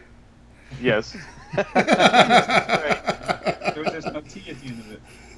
I mean, mind you, I don't know if Sony's going to do the same thing or not tomorrow night, but no, it was nice to go and hear that piano player playing while the gameplay trailer was being shown, so that was nice. Yeah, more live pianist. Yeah, pretty much. Straight out of the chat room. I hope you guys invite me over again. I really do hope so. I'm sure we will. Don't even worry about it. It's no biggie. All right. Let's move on to one of the biggest announcements of the conference. Phil Spencer came up and let's bookend this. I said last year on the show when we did the Microsoft conference that Phil Spencer every year just does things to like make my heart happy, and he did again this year by announcing that they're expanding backwards compatibility to the original Xbox console. So we could see games. He talked about Crimson Skies. We could see games like Knights of the Republic. Mm-hmm. Just really awesome games that I either never played or haven't touched in forever. I'm really hoping for Sid Meier's Pirates. Yeah, Fable. So, yes, you'd go back and play Fable for real. Fable was good. Yeah, well, if Fable 2 else, was better. That was the only one I didn't finish, so I need to play that one. I heard the story was best in Fable 1. I don't know if that's true. That's people's opinions. Yeah, well, if anything else, though, this is, a compliment to Microsoft, though, for definitely going all out now with their backwards compatibility, making it so that it's not just the 360 games now, but also now for the original Xbox titles, because, I think a few weeks back, a lot of people did give Sony flag for not doing their backwards compatibility for one reason or another. And now here we are looking at, Xbox now going all in now for 3 generations of games, being able to go ahead and now enjoy any games from any 3 of the generations now. The original 360 and 1. I feel like this is kind of like another little jab at Sony. Just like, we're doing this, and you guys just came out and said that, you guys are not doing it because the fans don't want it and all that stuff. And then Phil Spencer even came out to make a point saying, half the people on Xbox have played backwards compatible games. Yeah. And, me, myself, I've probably played maybe 4, maybe more. So, that's great. And like I said, I've never played the original Fable, so I'll get a chance. I've never played Knights of the Old Republic, and people rant and rave like that is one of the best games. That's why some people even keep their original Xbox, just so they can play that game. Mm-hmm. Play it on your iPad. I look forward to this. Definitely a lot of games that were on the Xbox that a lot of gamers missed. Therefore, in this case, we definitely get the chance to definitely relive the good times back when Microsoft launched their first game console. So I'm definitely going to check it out. I hope that when they do get to launching the original titles, we do get to see a lot of great classic ones. Or at least, if anything else, Crimson Skies will at least be the first good one. Yeah, it's one of my favorites. Definitely a good reason to get the original Xbox when it came out. Yep. Yeah. I saw a lot of... Sorry, go ahead. Like I said, Sid Meier's Pirates. I can almost guarantee you'll see NFL 2K5, because that was a long-time fan favorite. Psychonauts. Psychonauts. That one's definitely going to be one to grab. Yeah. But what I was going to say was I saw it's just more options, right? Yeah, a lot more options. So that's what it is. A lot of people were upset, or not really upset, but like, who cares? Saying who cares, about this. But really, the ones that do care or should care are the true Xbox fans, and that's what this was for. This was not for new gamers or new fans or people that have never owned an Xbox before. This is for the fans that have been stuck with Xbox for the last 15 years. Yep. That have their old library, that have in a box in their attic their old Xbox games, that can actually say now, hey, I have the newest console and I can go back, I can get my games down, or I can go to a pawn shop and pick up these old games and play them again, relive them again. So really, this is a big, it's a big thank you. A big thank you to Xbox fans and a homage, thanking all our Phil Spencer, thanking all the Xbox fans for staying loyal and thank you. Thanks, here's your old library. You have access to your old library again. Well, and I hate to put fuel on the fire, but the people saying who cares are the ones trying to justify why their own console doesn't have it. No, well, that's part of it, though. Well, like I just said before, that technically speaking, that this could be seen as a jab against Sony. That, mind you, that Sony didn't waste any time taking a jab at Microsoft back when DRM was almost a thing. Yeah, exactly. That technically, I don't know if this is the same force of a jab as the DRM jab as Sony, but I would like to think that if it's not, this is a definite close second. Yeah, I mean, so again, Sony's saying, well, we're not going to have it because nobody ever uses it. Well, this got, I don't know, I was going to say it's at the end, but I think this conference was one of the most involved crowds at a Microsoft conference in a long time. Absolutely. They were loud, they were excited, and they got into a lot of things. And prior to today, the biggest roar from the crowd I've ever seen at a Microsoft conference was when they announced backward compatibility for the first time in 15. Yeah, so that was, thinking about that now, I think that was the big one, Yeah, and you know what? Yes, the gamers might not play 15 games on backwards compatibility, but they might have one or two that they have the option. You have the option. How many people lost their shit when they found out they could play Red Dead Redemption on the Xbox One? Yes. Yeah. That right there's the case in point right there. Yeah. So the people saying, well, the people that right now are saying, oh, $500, it sucks, RIP Microsoft, and the people who are saying, who cares about backwards compatibility? Sorry, most of the time, those are your Sony fanboys. Yeah, well, I don't want it to turn into that, but I think a lot of it, I think is too, like a 20-year-old probably does not care about a game that came out 15 years ago, but somebody that's me, that's 28. That 15 years ago, I was playing Halo 1 and 2, and I was playing after school. After I got off school, I was picking up Crimson Skies as one of my favorite couch co-op games ever. That I want to go back and play that. That's who it is for the people that grew up with these games. It's exactly for the audience of the gamers. That's why they release statistics that most gamers are in their 30s or in their 40s, and they want to go back and play these games like Fable, like Crimson Skies, and it's an available feature. Or the ones that never had that chance, does have that option now. Whether you care about it or not, it is available to you. Right. And that's what it's about. But I'll totally give you that, and you're absolutely right. But I think when it comes to the throwing crap back and forth at each other, oftentimes it's to justify what your own console choice does. That said, the statistics also show that, we've talked about this on past shows, but the average Xbox player is about 5 years older than the average PlayStation player. So a feature like this is probably much more tailored for an Xbox player. Appealing. Yeah. And it's great that they're doing it because, again, like I said before, they're listening to their fan base, not telling them what they want. And I appreciate Phil Spencer up and down for that till the end of time. I mean, the guy has never let us down. The only time it was kind of sort of let us down was with the price today. But I don't even think that was a letdown. I think that was just us getting our hopes up for something. Come on, Tyler, get over it. I'm fine. I'm buying it. I'm over it. I'm buying the thing for $500. Yeah. Well, just to make a quick example that, like what happened last week, not to take it off topic too much, but, remember in the Pokemon Direct last week? A lot of people were upset because there was no Pokemon Stars. There was no Pokemon Switch. And you got to remember, Who confirmed that? No one did. And that's kind of the same situation here as well, where, everyone was saying, it's going to be 400, it's going to be 400. Well, who confirmed it was going to be 400? No one did. We were just in hopes that it was going to be 400, but it turned out to be 500. And, it sucks, but, it was kind of understandable that was going to be the case, probably. At the end of the day, though, does it really suck? I mean, you spend, back in 2006, you spent $600 for a PlayStation 3. Yeah. And, you factor in the cost now, I mean, it's even more. Yeah. And HDR TVs are coming down in price, so it's not like they're $1,500 a piece. It's something like between 60 and 75% of every 4K or every TV over 50 inches that's bought today is a 4K TV. Right. So, it's being adopted at a huge, huge rate. And when people say nobody has 4K TVs, nobody cares, that's BS. That's flat out untrue. Yes. It is.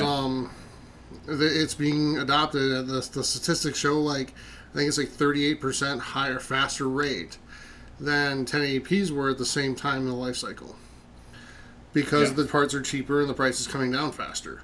So when you live in the past and say, and I don't even want to say Sony lives in the past, but I think Sony tends to cling to what worked before versus where we talked about this before. Microsoft tends to be a little bit more future thinking, and that gets them in trouble sometimes, because sometimes they come up with ideas that don't work, but that's what happens when you come up with ideas.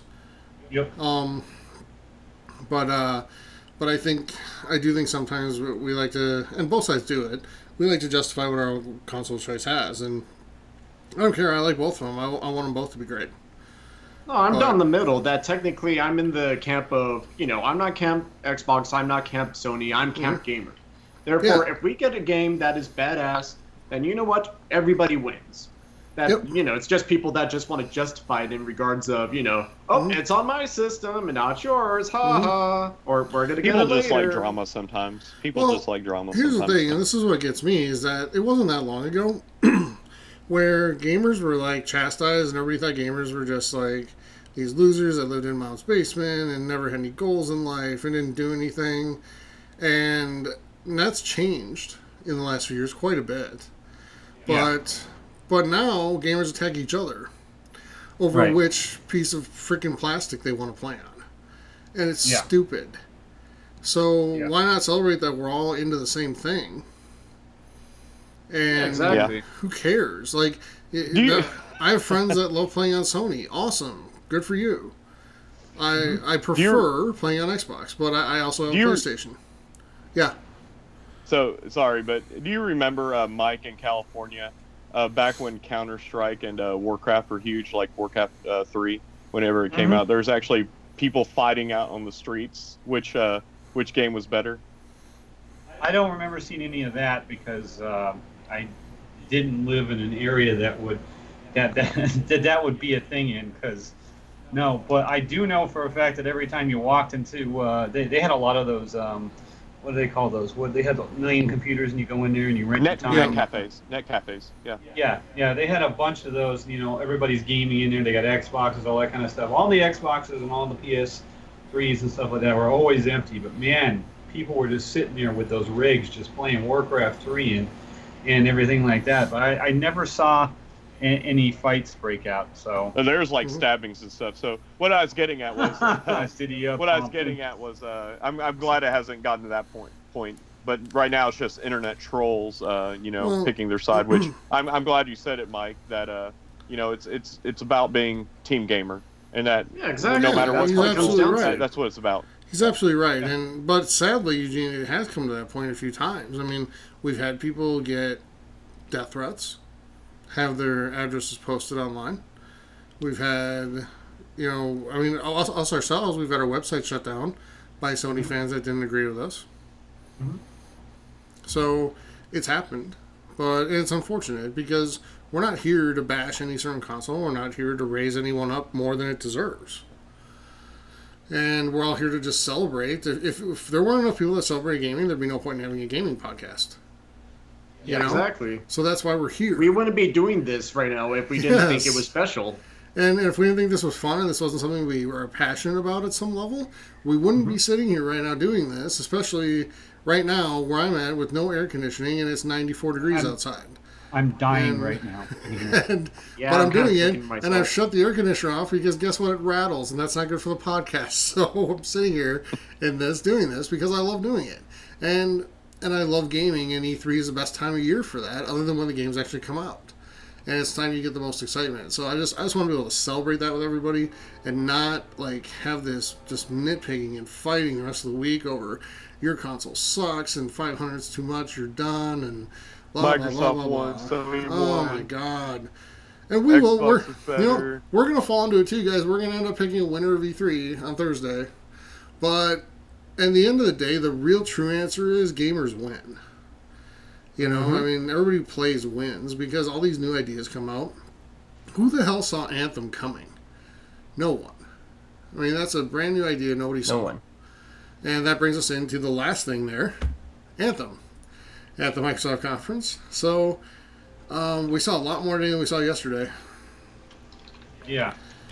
Yeah. And you know what? Man? This can't see it yet, but this may be a thing that just, makes Destiny look very, very, very bland. Yeah, when I first saw it, I was really saying to myself, I remember when people were talking about that Destiny was going to be the something killer or something like that. Yeah, Anthem definitely looks like the Destiny killer if we were to start making early impressions on that right now. And who knows, it could be. It looked great to me. That is one I would play, Yep. And it just looked fun. I like the missiles. Yeah. Now we heard it's cool. A 2018 game, so it's probably going to be a holiday 2018. So we're probably not going to see this game for a year and a half, most likely. Yeah. Oh yeah, we're definitely going to see this at E3 next year for sure. But what they showed today looks phenomenal, and it looks like an original concept. It looks really cool. Yeah. I can't wait to get my hands on it and see it. Our goal next year as a podcast is to be at E3, so hopefully we're there to get our hands on it. But man, it just looks fantastic. And I don't know, Graham, your thoughts? My thoughts is this game looks amazing. It's made by a great company. It's in 4K. It's going to utilize the power of the Xbox One X. So beautiful. I'm definitely looking forward to it. It's beautiful, eh? Yeah, it's amazing. But yeah, no, I'm super excited for it. Did we get a win in 2018, or is it just says 2018? They just said fall. Yeah. Fall 2018. Fall of 2018? Yep. Okay. So it's a fair distance away, but by that time, hopefully there's no delay. And if it is, they need it, and it's okay. There's so much other stuff I can spend my time with. Oh, yeah. But yeah, I'm just curious about what the campaign is going to be and how many players and stuff like that. It almost seemed like you could have 4. Usually 4 is the number they go with, because I know there was 3, but at the end you see 4 people flying through like that storm or whatever. Okay, so yeah, maybe 4. It seems like that's more of the norm, which I'm starting to like. Like, it's nice to have like a little squad of people and stuff like that.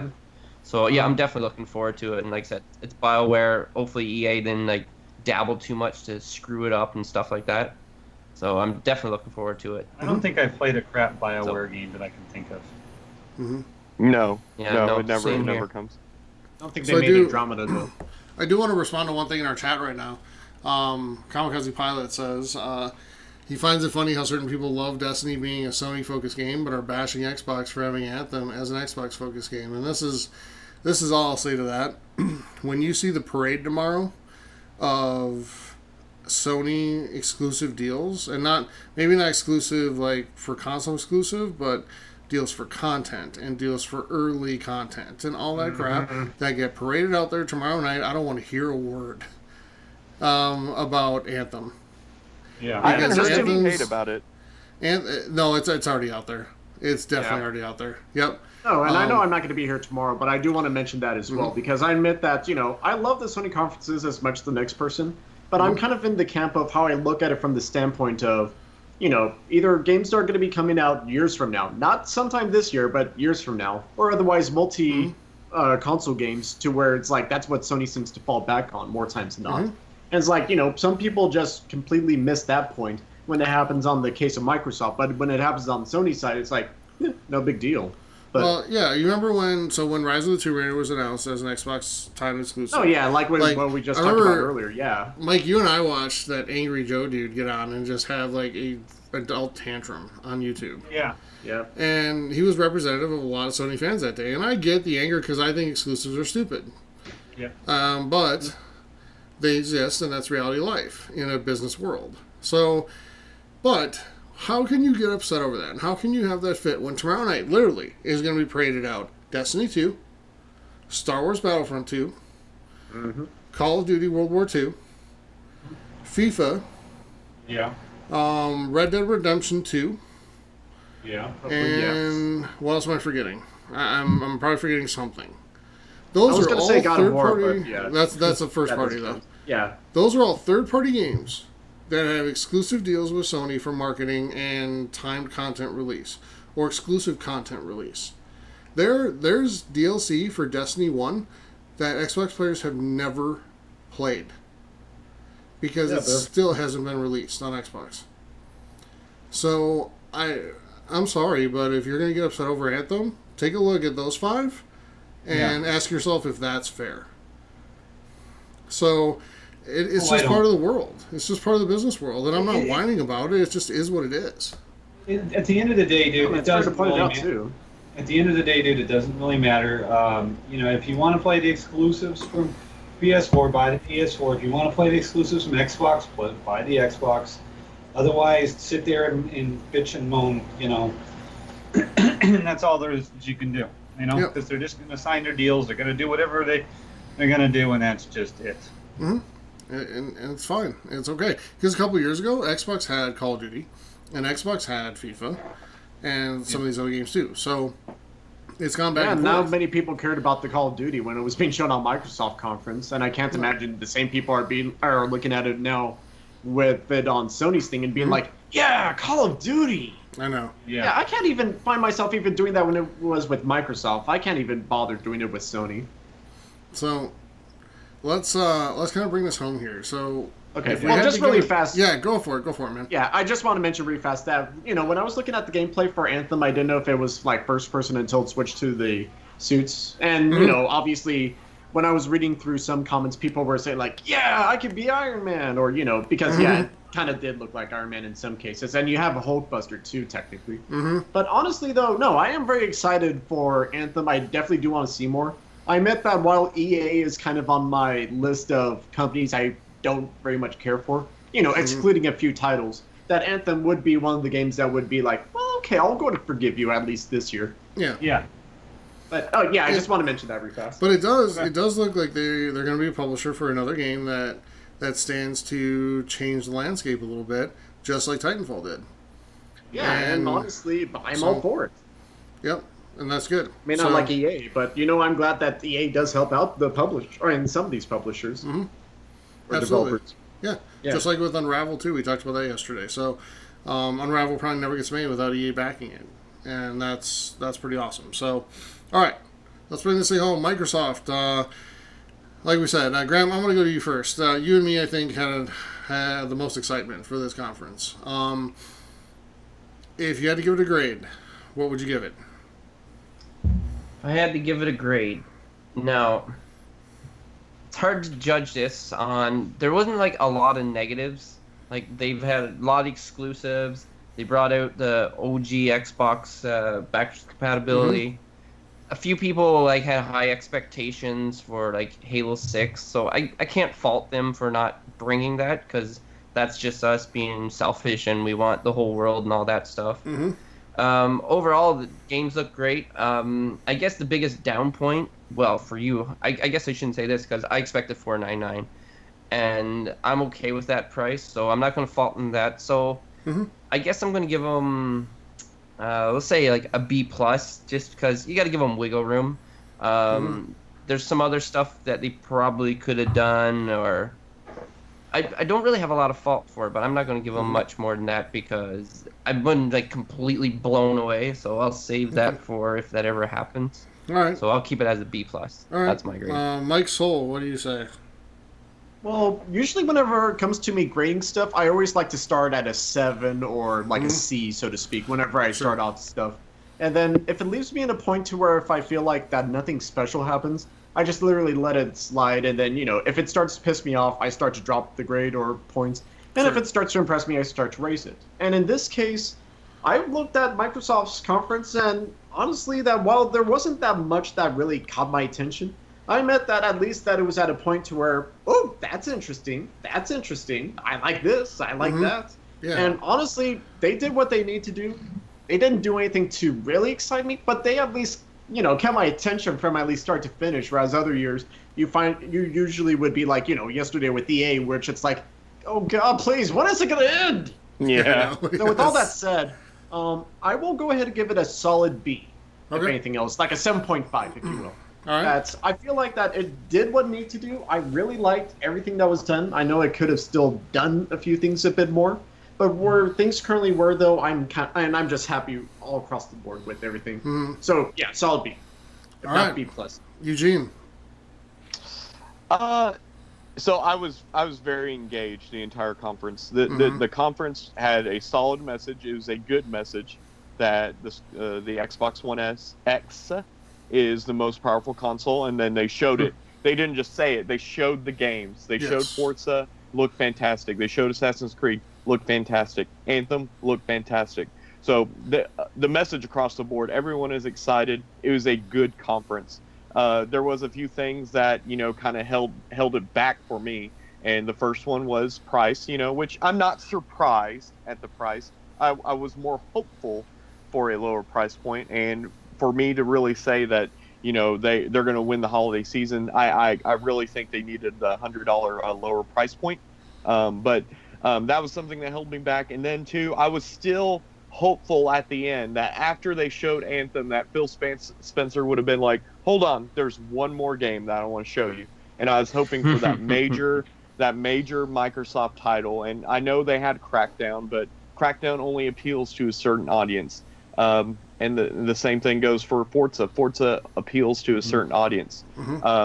So I really wanted that game that just really brought it home for them. And I was hoping for Halo, because we've heard all these Halo rumors, even though Phil Spencer said that, or one of the execs said that Halo is not going to be at E3.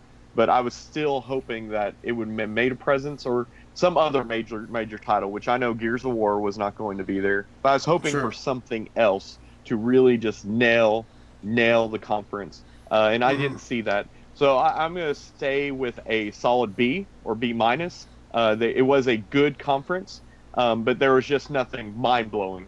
It looked fantastic. The games looked fantastic. Their message was solid across the board. They engaged their audience. They showed great games, and they had it was overwhelmingly positive with their messaging to their audience and their fans. So I give them a B. Mike, what do you got? Not to be a pain in the ass, but it's somewhere between a B plus and a B. Oh, you are. You would know, wouldn't you, baby? B is for baby. With that being said,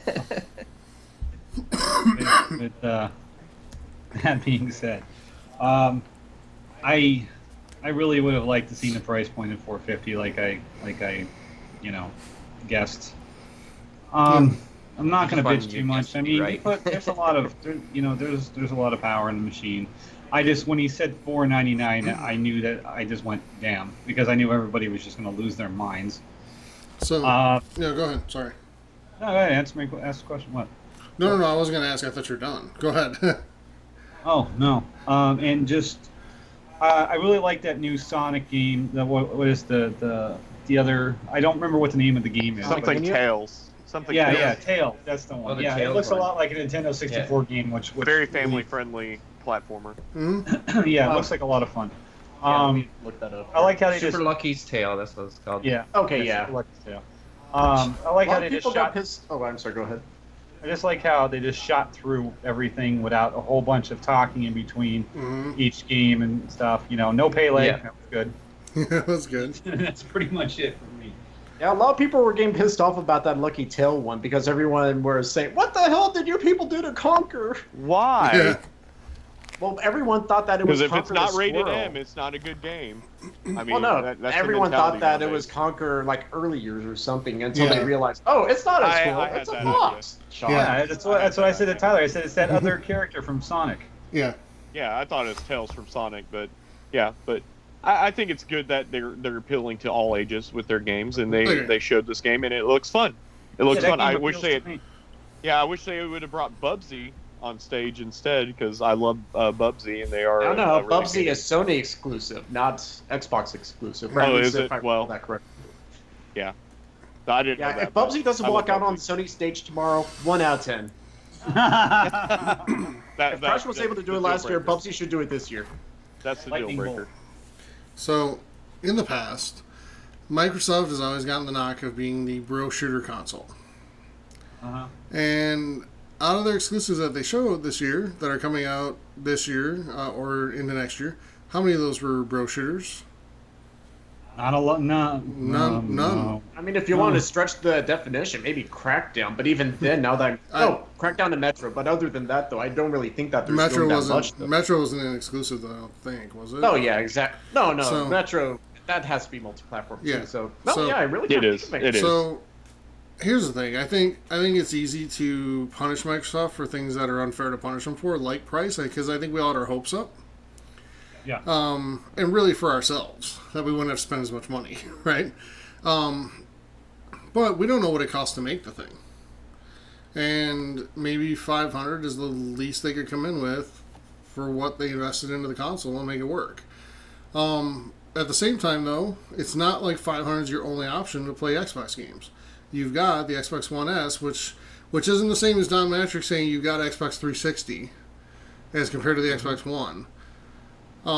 They play the same games. Xbox One S will get you 4K and HDR. It's just not as powerful a console. Yeah, and I'm still playing on the original Xbox One myself. Yeah. So it's Yeah, not me like too. I'm getting behind. Notice they didn't show that console at all anymore. That one's gone. No, my day So- one is still chugging real well. Yeah, so they didn't even show that console. So I don't want to, and I don't want to hold against them that they didn't have Halo. That's another thing I hoped for, but it's not a Halo year in the cycle. Right. So it's Well, it's unfair just to like hold not that holding it against Sony Yeah. just because Final Fantasy VII or Kingdom Hearts 3 wasn't shown last year or the year beforehand or anything like that. Well, here's the thing, though, and I was just going to get to this. But here's what I'm going to give them credit for. They didn't show a single game that's coming out with an advertised date of later than fall 2018. This is true. And they Except showed... for except for the one that said when it's damn ready. Well, yeah. But indie games you just never really know. But yeah, they didn't show a game with a slated release date of later than fall 2018. And they showed 22 exclusive titles. Sony will show 22 exclusive titles that are coming out between now and 2034. And that's just true. That's what they're You going to think do. they'll hit that number though? No, I don't think they will. Yeah. I want to hear if they're actually going to they're- be saying like, we're going to have this many titles tomorrow. But Sony Because doesn't. I don't brag think that their- Sony's going to be able to do that though. No, they can't. Oh They- yeah, and like you said, Sony they don't spends brag more. either. Sony spends more time on their games anyway. Yeah, exactly. Um, I know, and when but- it pays off, it pays off. Mhm. What it does. So I'm gonna reward them on the things that I think they deserve to be rewarded for. They continue to innovate. They push backwards compatibility. They have pushed the envelope with the power of this new console. It looks absolutely brilliant. But if you want to play on Xbox and you don't want to spend $500, you've got options that are good to spend $150 Great. or $200. So, which is, by the way, less than you can get a PS4 Pro for. So there's that. I'm going to come in at A- leading A. I think they did what they needed to do, and I think that I'm not going to punish them for $500. I wish it was less, but it's not, and that's fine. I think they deserve to be punished in 2013, but this is a far different story. This is a much superior console for the same price. So, Oh, nice. Yeah. so I'm going to go with that. By the way, I do want to say to everybody that the pages for pre-orders are built on Amazon, Best Buy, GameStop, Microsoft, and Walmart. They don't have active pre-order buttons yet, but that's where the pages are built. They're on, eh? I checked earlier, but I didn't see it. Yeah. That's where the pages are built. It's just that they are not active with an active pre-order button yet. So I think it might be tomorrow before they can do it. But they're there and they're ready. They probably don't want their website to get crashed. Probably. But Microsoft has kind of said there will be limited supply. Every console has limited supply when it first comes out. How many people are still looking for a Nintendo Switch right now? I know. According to the article I just read, though, they said limited supply, so jump on the pre-orders when you can. I'm going to go... I appreciate you guys letting me know when you guys see it. Yes, I will. And I'll do the same. Yep, but I'm going to go... Like I said, I'm going to go A- leaning A. Last thing I want to ask. Did Microsoft leave the door open enough for Sony to easily win this Not thing easily, night? but... Easily win. No, wants to win. They're going to have to hold their breath and try to squeeze through that door as much as they can, because it's not an open door as it normally is. That's for sure. Mm-hmm. Yeah. I think what it comes down to is Sony. I'm not. Go ahead, Eugene. Go ahead, Graham. All right. You guys are so nice. I would say, I'm Canadian. So I'm not gonna say that Sony cannot win, because I'm never gonna say that, because anything is possible. But if Sony does win, well, they're gonna come out with amazing, blow everyone's socks off. They're probably gonna come out with the PlayStation 5 and announce something crazy and a super low price. But I really don't see it in their cards to be able to win this. And like I said, they might come out with great exclusives and stuff like that. But let's keep in mind, let's compare it on a date being released basis. So basically anything that's not released or confirmed by the end of next year, we shouldn't even think about that game. We should just take that off the table and compare what they got that's coming out at the same time as Microsoft. And then put them on even keel that way. That's right. I do that every year with Sony's conference. See how it goes. IGN doesn't. Yeah. They already. Oh yeah. No, IGN does that all the time. Predicted. IGN's already declared them the winner in 2019, so it doesn't matter. They just give the same award every year. They just change the year on it, and it still says PlayStation. It's like, okay, just add a 1 to the year. Oh wait. See, even today, I watched today, and IGN was, they were positive, but still fairly lukewarm about the Microsoft conference. And they had Ryan McCaffrey there, and he was fired up, but that was about it. So, it's unfortunate. Now you'll see a gush fest over PlayStation after that show's done on IGN. So, anything else, gentlemen, before we get out of here? I personally think that they've left the door cracked open, but if Sony wins, it's going to be a big surprise.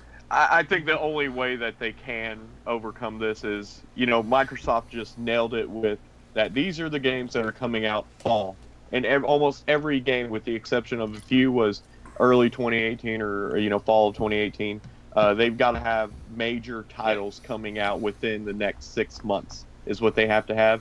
And really, I don't think unless they have something up their sleeve that can combat the Xbox One X, and that would only be an announcement, and that announcement has to totally just overwhelm us and just blow our minds for it to be able to work, for them to be able to win. Yeah, but here's the problem with that, though. That would be amazing. Yeah, but like I was saying, though, here's the problem, because there were people, leading up to this year's E3 saying that, just because of Project Scorpio, is what Sony needs to do this year?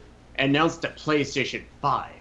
And I'm here thinking, no, if you do that, you're telling people they shot themselves in the foot by getting themselves a PlayStation 4 Pro, because, if you literally just released the PlayStation 4 Pro, that's supposed to be this new high-end console to play all your games on. Why are you going to release a PlayStation 5? Especially considering that you have established you do not believe in backwards compatibility. That unless if you decided to change that for the PlayStation 4, that's a different story. But then that's still kind of like another shot in the foot to Sony people, because it's hope you enjoyed your console, guys, because you better get ready to upgrade here next year. Or whenever it does come out. Yeah. We're still a long ways off from seeing the next set of consoles, I'm sure. Mm-hmm. And especially now that we have the PS4 Pro, the Xbox One X, that we are definitely, we're not going to see new consoles anytime soon. I think it's going to be definitely a few more years beforehand.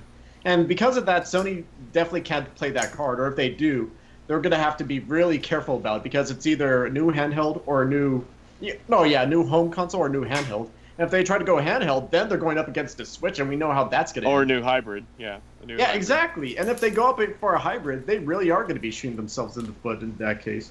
I mean, it could work, but at the same time, though, do you really want to go up against Microsoft and Nintendo again? So at least real what quick, the Microsoft versus Nintendo. Real quick, I've got questions in the chat about the Microsoft giveaway. We are doing a giveaway, so just relax, everybody. Okay. But no, I just wanted to just get that out of the way. No, right you're now good. You're because, good. Yeah, you're again, absolutely. while I may be while I am an editor on Xbox Culture, like I said before, I'm Team Gamer. I'm just writing for Xbox because they're my preferred, console. But if you see my thing, I have a Switch, I have a PlayStation 4, I have other consoles too, and I play whatever I do get my hands on. Right. But I just feel like that in Sony's case, they're definitely in an uphill battle. I'd like to think, and I don't want to give them, the brush off just because. Oh yeah, God of War. The Last of Us 2, Part 2, those are going to be the games that are just going to win for them hands down. And, I want to think that, okay, yeah, those are going to be great games, but I want to see more, like what we saw today. Mm-hmm. Yeah. So. But yeah, I just want to say that really fast. No, you're absolutely fine. All right, so this show went 2 hours as promised. We're going to forego questions for this show, but we are still going to do our giveaway. So, Tony James in chat, just chill. It's okay. Relax, man. Relax. did a drawing before the show of all the questions that have been asked so far, and we've had some good ones, and we'll actually get to some questions in the Bethesda pre-show in 2 hours from now.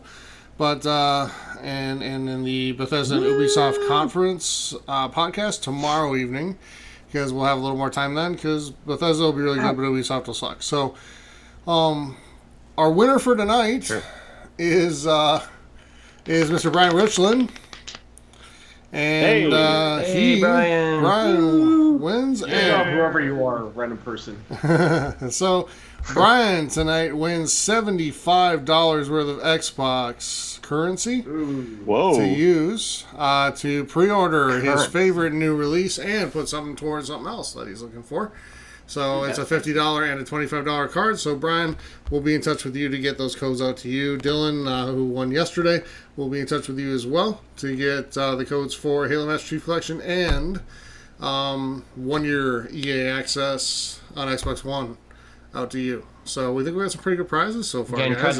Congratulations, Dylan. Yeah, congrats, guys. So yeah, you did okay. So, all right. Maybe we should buy him a book on goalie tips. All right. So, tomorrow, or actually, I'm sorry, 2 hours from now, we'll be back with the pre-show for Bethesda. And as soon as the Bethesda conference is over, as awake as we are, we'll be on to talk about that for about another 20 minutes or so. And then tomorrow in the evening, we will do a podcast for the Ubisoft and Bethesda conferences combined. And then tomorrow night late, we will have a podcast detailing the entire Sony press conference and everything that they had to talk about. Tuesday, we'll have in the evening a podcast detailing all Nintendo's Treehouse event. And then Thursday will be our normal podcast as usual. So, for Graham, Eugene, Mike, and Mike, I'm Tyler, saying thank you so much for joining us for episode number 54 of the Third Sun Gaming Podcast, the Microsoft Conference Edition. We'll be back in 2 hours, actually, with continuing coverage of E3 2017. Yay. Until then, I don't know how much trouble you can get in 2 hours, but try not to. We'll talk to you then. Have a safe night, everybody. See you guys. Hey, Take care, everyone.